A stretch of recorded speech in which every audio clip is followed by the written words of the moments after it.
Responding to their king's command, a roar went up among the soldiers outside. "We do not have much time," Savion said. "You must flee." "I have a plan," said Riona. "The claw of the Khan is in the catacombs, right? And we can get to it from the heart of the foe fire, correct?" "And between us and it stand scores of angry ghosts," said Ember. "I think we covered that part already." "So we can't just walk up and grab it," Riona said, "unless someone can draw the ghosts away while the rest of us find the claw." "That would be me," said Cranks solemnly. The others looked at him. "I'm serious," he said, his eyes red-dimmed. "Brute force won't solve this problem. I'm smarter than the three of you combined, and I have a pack filled with little distractions. And I have an idea of something I could do. Something special." He nodded at Dougal, but the human didn't know what he meant. Dougal protested, "Cranks, we've lost one person already." Cranks shook his oversized head. "I need to do this. For Gullick, if for no one else. I cost him his life. I don't plan on dying without giving him vengeance. He'd never forgive me if I didn't." "You need someone to come with you," Ember said. "Your will is strong, but your legs are short." "Good idea," said Riona, nodding. "Who could be a better distraction for this group of ghosts than a Char? Just the sight of you should send them into a frenzy." "I was thinking of you, actually," Ember said. "You are the least important part of our team, the one we could best stand to lose." "Very well. I'll go with Cranks," said Riona. "If Ember Doomforge is too much of a coward to stand up to a bunch of Ascalonian ghosts, then I'll let her run off with her tail between her legs." "I am no coward, mouse," Ember snarled down at Riona, and Dougal wondered if the Char might end the argument by tearing out Riona's throat. "Prove it! I've seen kittens less skittish than you." Ember grumbled at her. "Fine. If Cranks is determined to play the decoy, then I will join him. I wouldn't leave him with you in any event." "We'll keep them occupied for as long as we can," said Ember. "You just move like the wind. The longer we must keep them chasing us, the more likely they'll catch us." Dougal held out his hand to Ember, and then Cranks, shaking with each one of them. "Thank you," he said. "Don't worry about us," Cranks said, with a somber wink. "I'm not quite out of tricks yet." "This isn't farewell." Ember's fur bristled as she spoke. "We shall toast of our foes' failures tonight." Ember and Cranks moved to the doorway and down the long staircase. On their appearance, the king let out a rumbling shout, and, in response, the ghostly hordes poured from every doorway. They crowded and milled in the courtyard below, and then, as if propelled by a cannon, shot up the staircase toward them. Ember picked up Cranks and, with a bellow of her own, charged down the stairs. Dougal could not bear to look, but halfway down the stairs, the Char took a sharp left, off the stairs themselves. The pair, Char and Asura, landed on a rotted roof not less than 10 feet below them.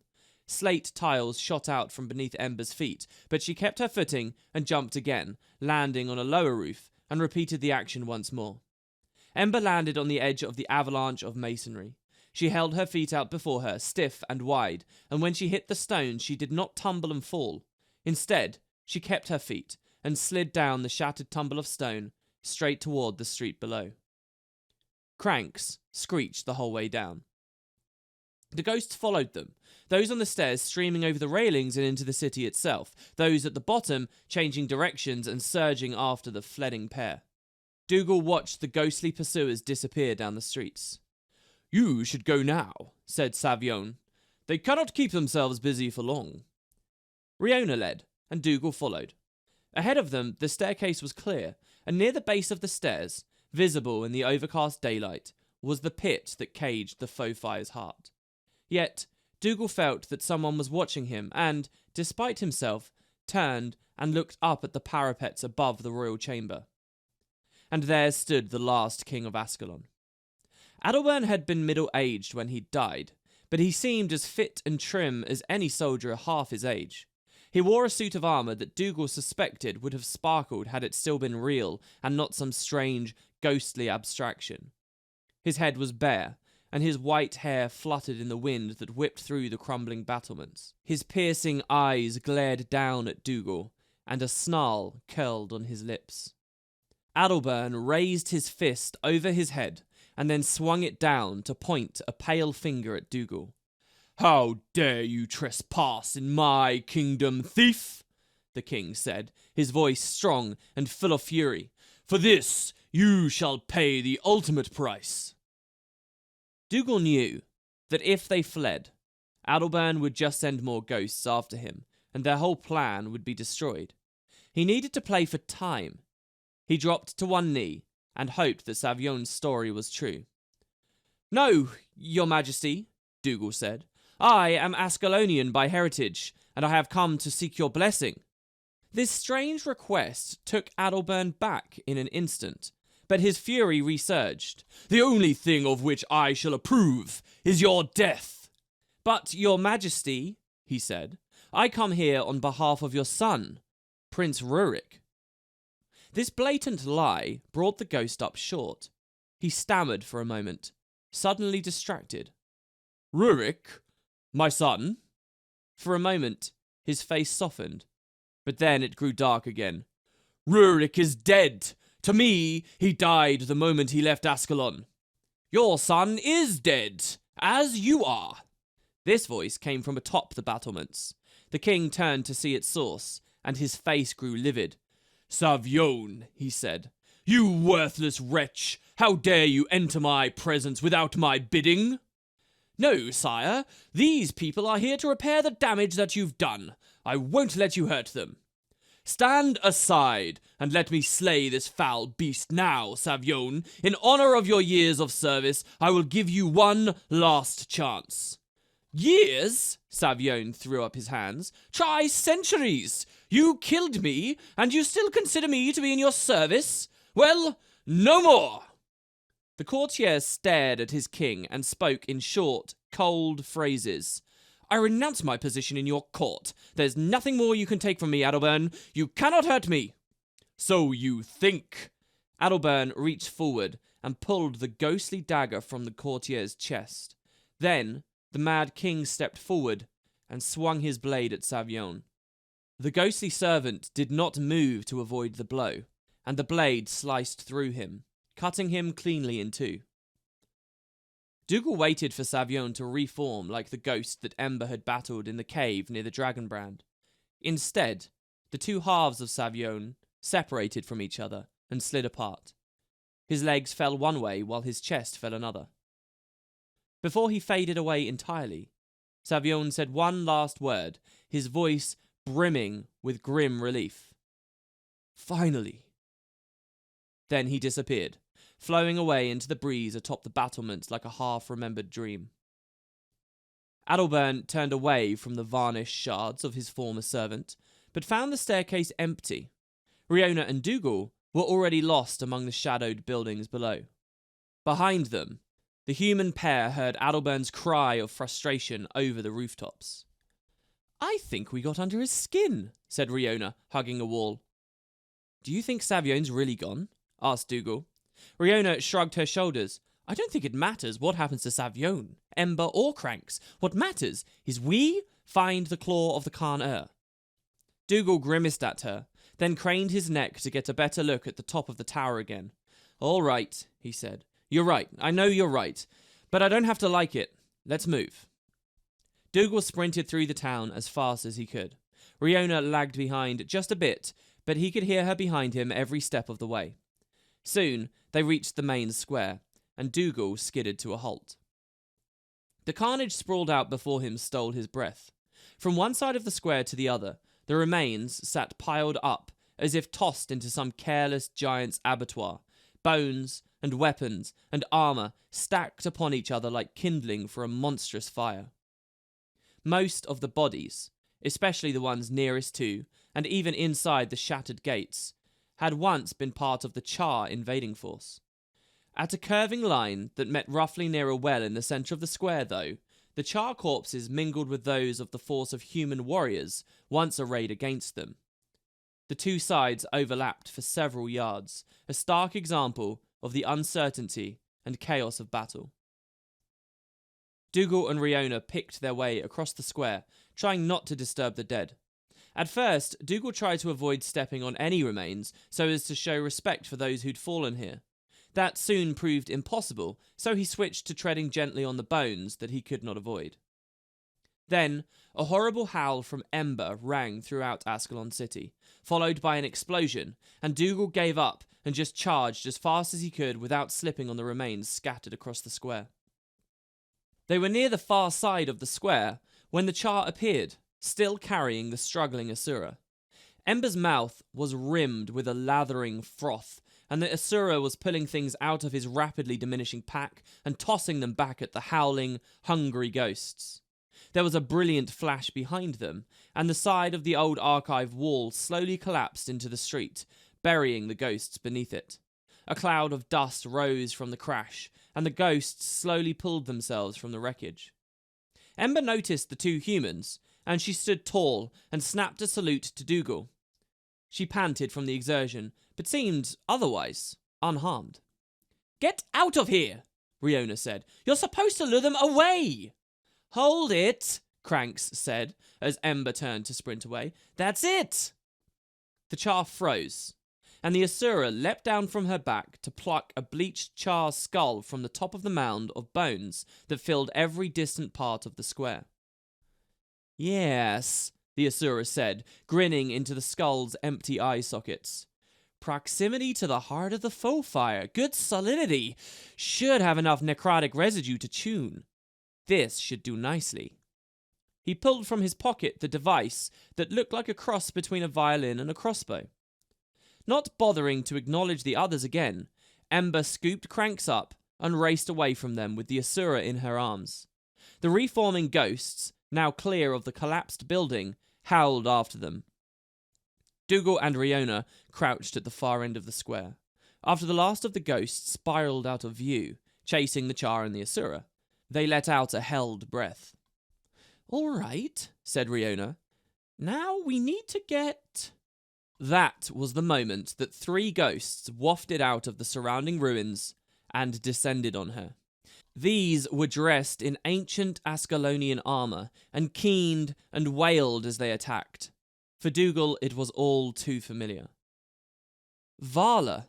shouted Dougal, slicing his sword through the nearest ghost.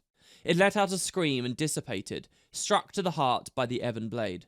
"I'll get them!" Another blow, and he chopped a ghost through the eyes. It popped like a soap bubble.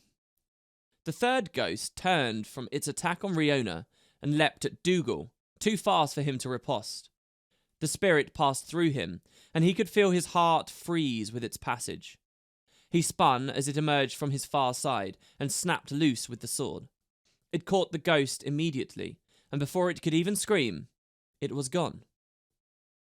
Riona staggered to her feet, her face wan from the chilling touch of the ghosts.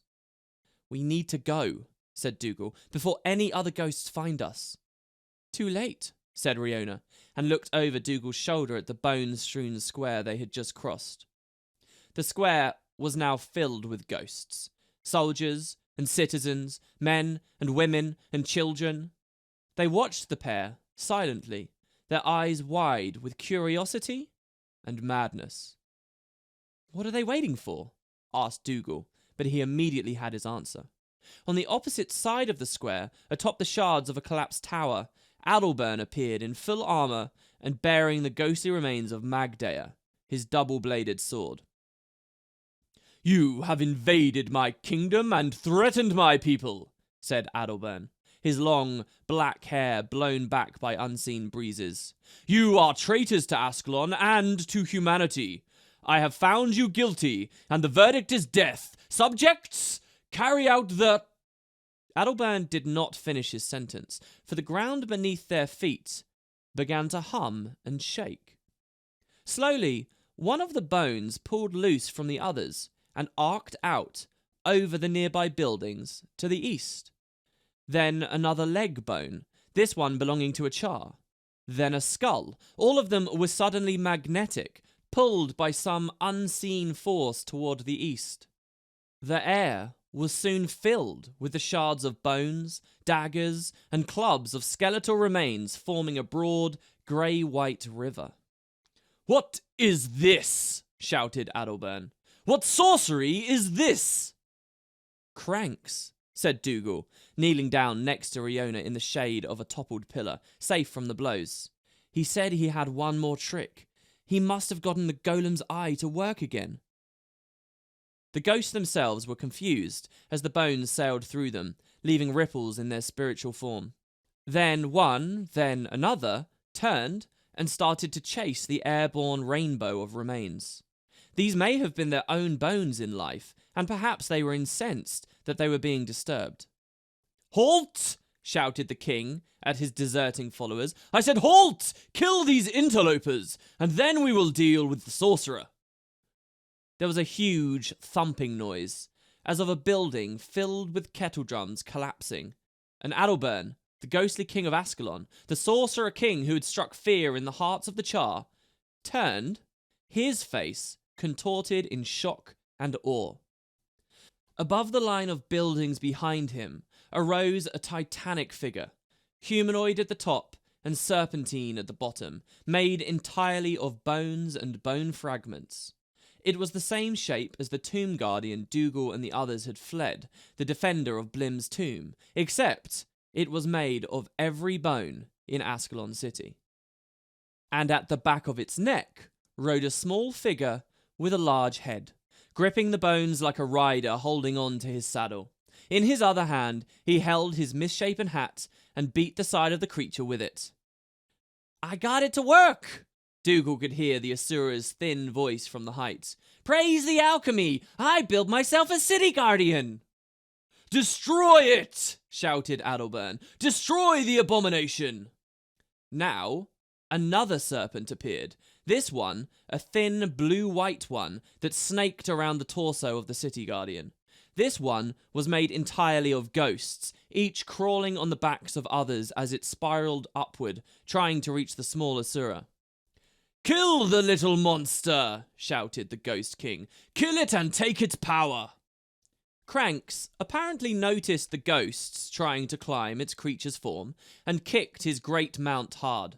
The serpent-bodied city guardian lurched to the left, collapsing buildings on its way and scraping off hordes of ghosts. More spirits rose in their place, and Dougal could hear the king laugh.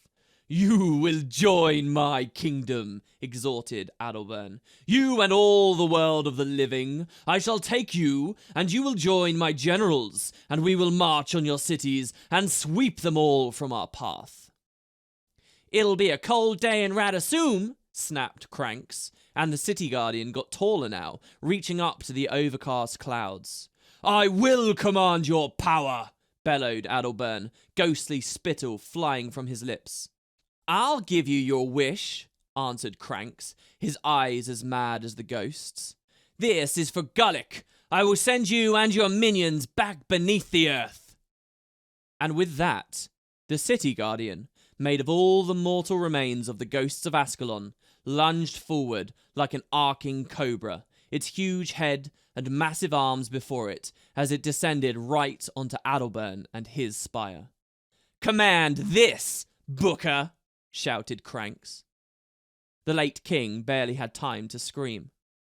And then the centuries-old remains of Ascalon City cascaded down onto the king in a tidal wave of bone. The ossified skeletons turned to dust as they hit, but they were relentless and eternal, and the rest of the body followed, pouring ton upon ton of disintegrating legs, arms, and skulls onto the king's bastion. It went on for what seemed to be several long minutes, and when it stopped, a huge fog bank of dust and death hung over the city, and there was no sign of ghosts, kings, or Asura.